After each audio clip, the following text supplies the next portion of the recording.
Yanino Tálora Malasis. Bienvenida a Katia 360, es un placer tenerte aquí.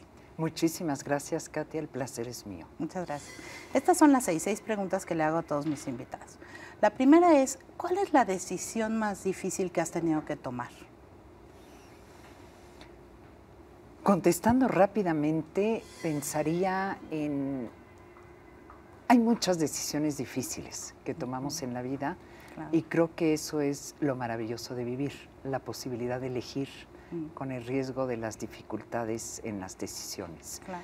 La más difícil recientemente fue cuando era la titular de la Defensoría Pública Electoral para Pueblos y Comunidades Indígenas, llevar la defensa de Rosa Pérez, que era la presidenta municipal de Chenaló, en Chiapas, y que había sido obligada a renunciar a su cargo, había sido votada, la elección había sido validada, y la obligaron por ser mujer. Entonces la obligaron con violencia a firmar su renuncia y mandarla al Congreso. La Defensoría llevó su defensa y ahí hubo un momento pero de muy pocas horas para reflexionar sobre el hecho de que al asumir su defensa, suponiendo, porque es lo que queríamos, ganar el juicio obviamente ante el Tribunal Electoral, era ganar y que su vida estuviese en riesgo si se ordenaba que se restituyera en el cargo. Y tuve que hablarlo con Rosa Pérez y decirle, está muy consciente de que al restituirlo con el nivel de violencia que hay en el municipio de Chenaló, ella tuvo que exiliarse del municipio, estaba escondida con su familia en San Cristóbal de las Casas. Le dije, corre el riesgo de que sus oponentes la asesinen en cualquier momento o maten a integrantes, sus hijos, ella tenía varios hijos. O a su familia, como ha pasado con otras mujeres. Totalmente. ¿Sí? Y ella lo asumió. Dijo que sí, que ella quería regresar a desempeñar su cargo, aunque le costara la vida. Uf. Entonces, esa decisión fue, aunque claro, la clienta, que era el caso de la Defensoría Pública, estaba de acuerdo, pero como titular de la Defensoría es una decisión difícil de tomar, claro, porque el asunto era muy bello asunto, era defender el derecho político de una mujer a desempeñar el cargo por el que fue votada, pero con el riesgo de que la restitución la privase de su vida. La segunda pregunta, ¿cómo ves el país al terminar este sexenio? ¿Cómo se ve desde el Tribunal Electoral? ¿Cómo se ve desde el Tribunal Electoral y cómo lo veo también como ciudadana? Sí, claro. Por una parte, empezaría quizá con lo negativo. Veo a la gente con una cierta desesperanza, con tristeza, con poca credibilidad, con poca confianza en lo que el Estado puede hacer por la gente, por la ciudadanía, en lo que las instituciones podemos y pueden hacer para defender a la ciudadanía, hacer un contrapeso finalmente de poder. Me parece y percibo un desánimo general, pero al lado de ese desánimo general también reconozco que se ha estado construyendo este México que todos anhelamos, que es un México fuerte, un México con instituciones sólidas, con instituciones que pueden marcar y que marcan un contrapeso ante la autoridad pública, ante el Estado, y me parece que hemos avanzado. Pensaría en la Comisión Nacional de Derechos Humanos, lo que ha logrado hacer el Tribunal Electoral, el Poder Judicial en su conjunto. Ha habido decisiones tanto de la Suprema Corte de Justicia como del Tribunal Electoral, decisiones fuertes, decisiones que han defendido los intereses de los ciudadanos. Entonces, veo sí ciertamente un desánimo social, una gran violencia generalizada. Yo misma he hablado del problema que tenemos ahorita con la violencia política, 31 candidatos asesinados, que parecería ser, como ya lo dije en una ocasión, una opción de decidir quién va a estar en la boleta y quién no va a estar a través del uso de la violencia, y eso es inadmisible. Pero a la vez, justamente esas instituciones que pueden enderezar el curso de algunas situaciones. O sea, hay un México que ya está mucho más construido, y es encontrar las vías para decirle a la gente que tiene que creer en lo que se ha logrado construir por todos, finalmente.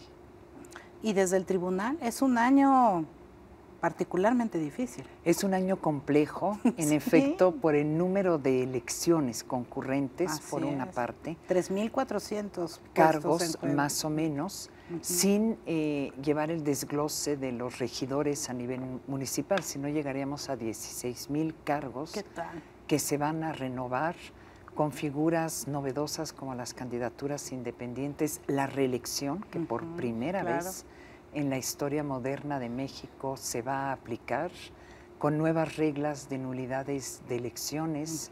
Hay una competitividad más fuerte, obviamente, entre candidatos. Todos vigilan mucho más el proceso, entonces las quejas, los juicios son mayores, pero tenemos un gran reto ante nosotros. Estamos listos, que creo que eso es algo muy importante de decir. Estamos listos para todo lo que viene, para resolver rápido y resolver bien, sobre todo. Rápido por los plazos, que son plazos límite, y bien para dar una certeza a los actores políticos, pero sobre todo a la ciudadanía, de que lo que se está decidiendo es lo correcto de acuerdo con un expediente. La tercera pregunta. ¿Cuál es la característica del mexicano que más te gusta, Janine, y cuál es la que menos te gusta? La que más me gusta, yo diría, la fuerza. El mexicano, las y los mexicanos, tenemos una fuerza enorme, una fuerza para enfrentar los problemas, para resolver los problemas, las crisis que vienen, y siempre seguir adelante con un amor a la vida, con un amor al prójimo. Me parece que esa fuerza es algo extraordinario y que es muy propio de nuestra cultura. Lo que menos me gusta de nuestra cultura, yo diría ahorita pensando, porque viene el tema, justamente hablábamos de la violencia, ese rasgo que tenemos de que veneramos a la madre el Día de las Madres, es un día, y 364 días al año. La recordamos de otra manera. La recordamos de otra manera, y humillamos y le restamos toda dignidad a las mujeres, a las niñas, a las mujeres de la tercera edad.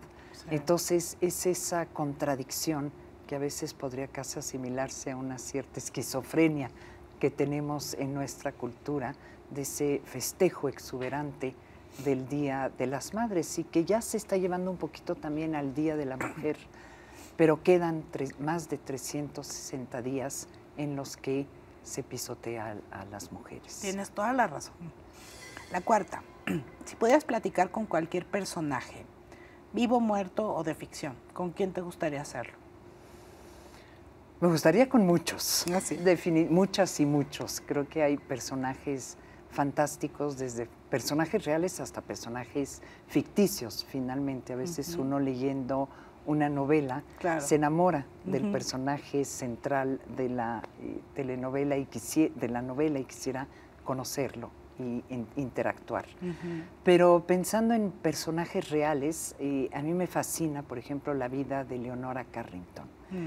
Esta pintora que, si bien es inglesa de nacimiento, lo cierto es que termina su vida siendo mexicana, naturalizada mexicana, y cómo vive primero la rebeldía en las decisiones de su vida en el siglo pasado, en una época en lo que no era usual que una mujer fuese tan independiente en sus elecciones y tan determinada en llevarlas a cabo.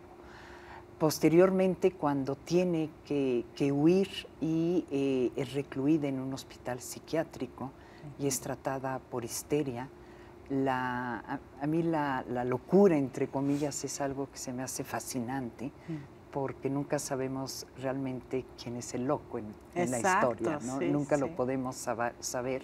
Pero cómo se trataba la locura en aquella época, con los electroshocks, con todo eso.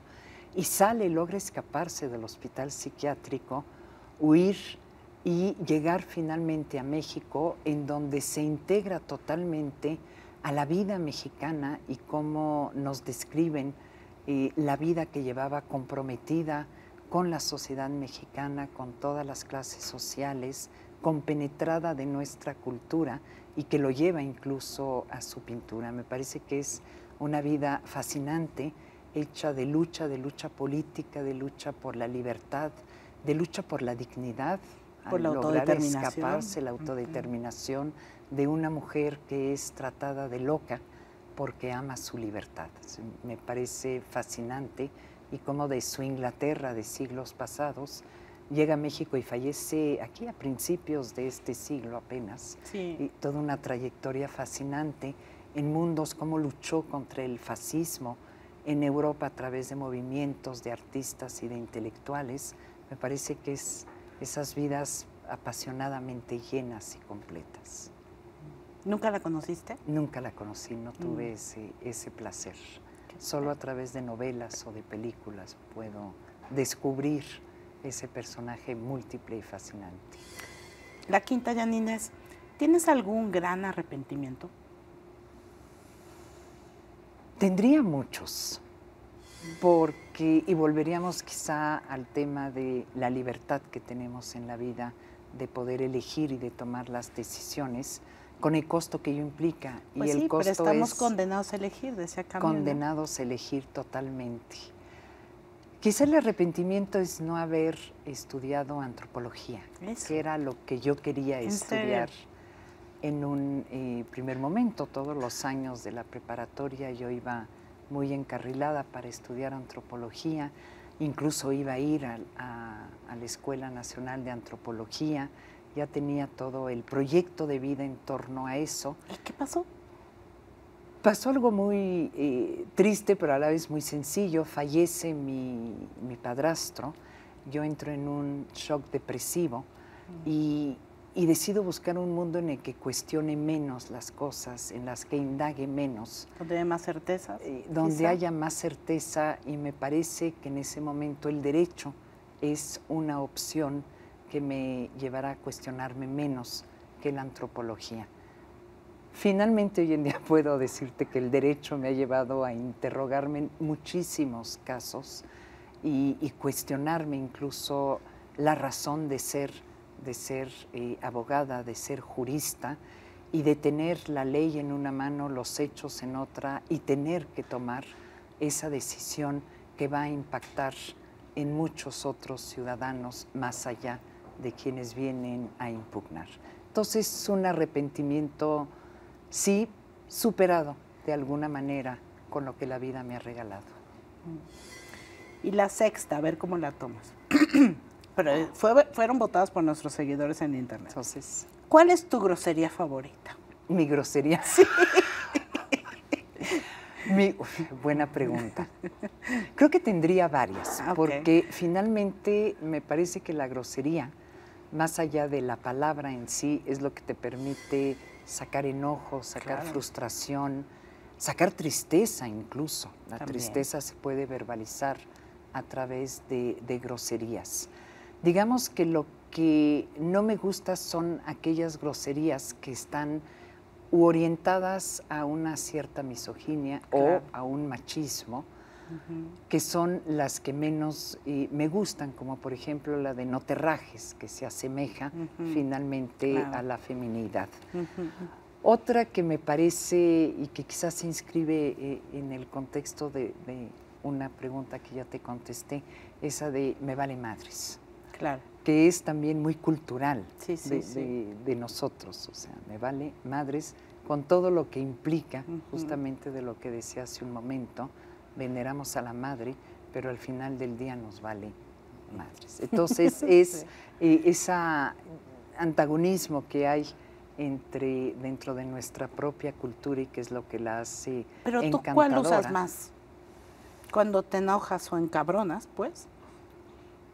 Uso varias, depende de dónde estoy, depende de si la puedo decir en voz alta, porque muchas veces las decimos por dentro, nada más, o sea, Ya salió una, pero fue por dentro y está sonriendo enfrente de quien está enfrente. Entonces, creo que realmente llego a usar casi todas, incluso también uso la de Me Vale Madres, o sea, aunque me parece que es una que tiende a darle un manotazo a todo, a barrer con todo, ¿no? No hay alguna con la que yo me identifique más. Las uso, creo que forman parte de nuestro lenguaje, de nuestra cultura finalmente y de nuestras emociones, me parece. No diría no, nunca digo groserías, no, es cierto, sí las uso, sí las digo y en variedad. En variedad, muy bien. Pues estas fueron las 6. Muchas gracias, Tania. Muchas gracias, Katia.